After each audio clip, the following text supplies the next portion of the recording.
네, 요즘 집밥에 대한 관심이 높습니다. 외식을 하면 편하긴 하겠지만 그래도 집밥만큼 안심하고 또 먹을 수는 없겠죠? 그렇습니다. 요즘은 우리나라 사람들이 외국에 가거나 또는 외국인들이 우리나라에 왔을 때 이렇게 집밥을 대접하는 그런 상품도 있다라고 하던데 예. 오늘 이효영 기자가 다양한 집밥의 세계로 안내해 준다고 합니다. 집밥 궁금하네요. 네, 집밥하면 떠오르는 이미지 어떤 게 있을까요? 지난해 한 시장조사 전문 업체가 성인 남녀 2,000명을 대상으로 물어봤더니 네. 정성이 담긴 따뜻한 그리고 엄마가 생각나는 음식이라는 답변이 많았습니다. 네. 이렇게 집밥이 갖는 특별한 의미, 우리나라에서만의 얘기는 아니겠죠. 우리에게 뜨끈한 밥과 엄마표 된장찌개가 있다면 외국엔 어떤 집밥이 있을까요? 온기를 가득 담은 세계의 집밥 메뉴 소개합니다. 집밥은 단지 한 끼 식사가 아닌 좀 더 특별한 의미가 있는데요. 그 어머니의 손맛? 제가 자취해서 그런지 가끔가다 많이 생각나거든요. 정성이 가득한 음식이잖아요. 그래서 저는 집밥이 제일 먹고 싶어요. 외국도 메뉴는 다르지만 집밥 속에 담긴 의미는 우리와 같을 텐데요.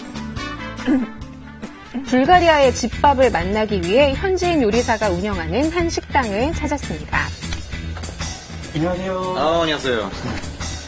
한국에 온 지 15년째인 미카엘, 고향 생각이 날 때면 꼭 먹는 음식이 있는데요. 샐러리, 당근, 양파를 잘게 다지고 돼지고기, 소고기, 쌀과 함께 볶습니다. 쌀이 투명해지면 소금과 불가리아 향신료로 간을 맞추는데요. 이미 바로 이 불가리아 김치로 내가 싸면 돼요. 아우 쉬워. 불가리아식 김치는 양배추를 소금물에 절여 숙성시킨 반찬인데요.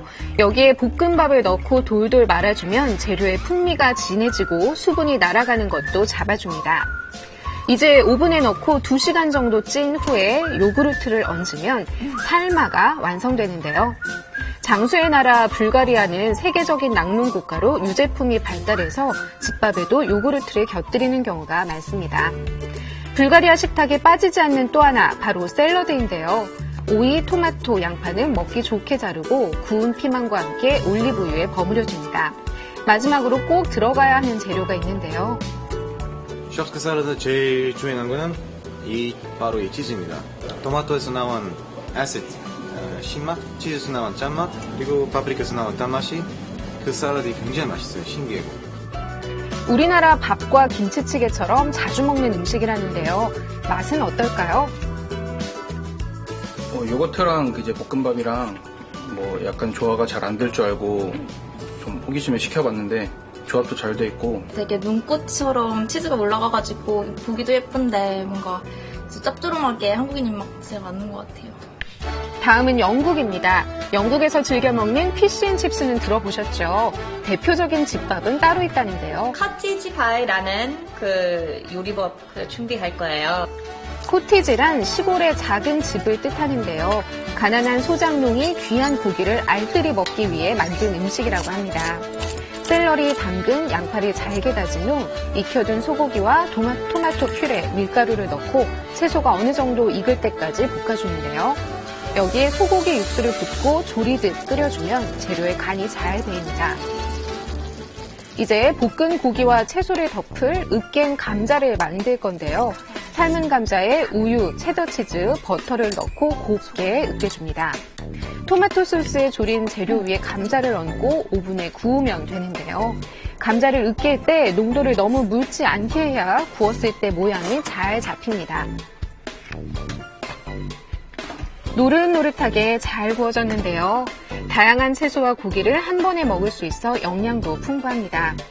코티지 파이는 할머니와 엄마가 자주 해주던 음식이었다는데요. 오늘은 에나벨 씨가 직접 만들어 딸과 함께 고향 음식을 즐깁니다. 오랜만이어서 오늘 기분이 되게 좋아요. 마음 좀 따뜻해졌어요. 이번엔 아시아로 가볼까요?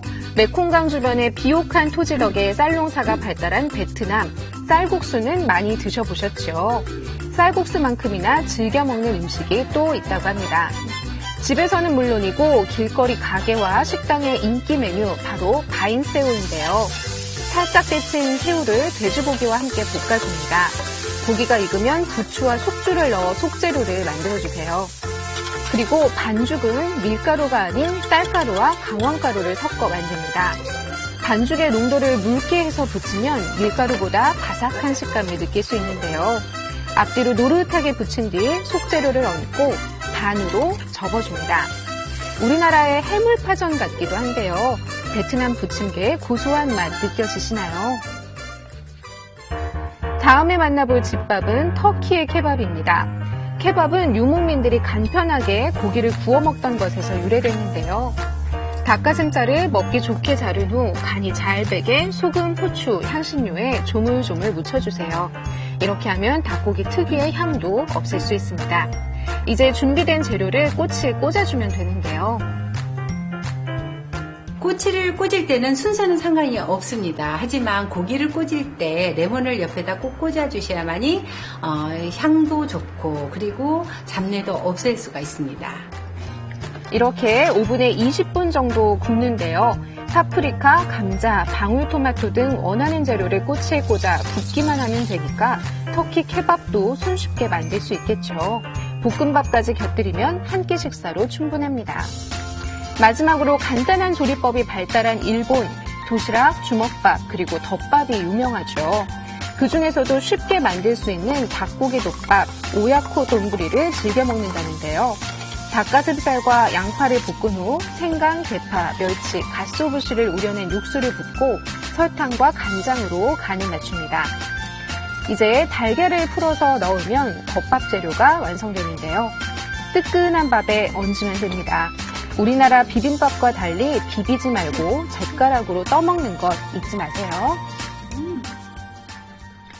어떤 산의 진미보다 그리운 식사, 세상에서 가장 맛있는 밥은 가족과 함께 먹는 집밥 아닐까요?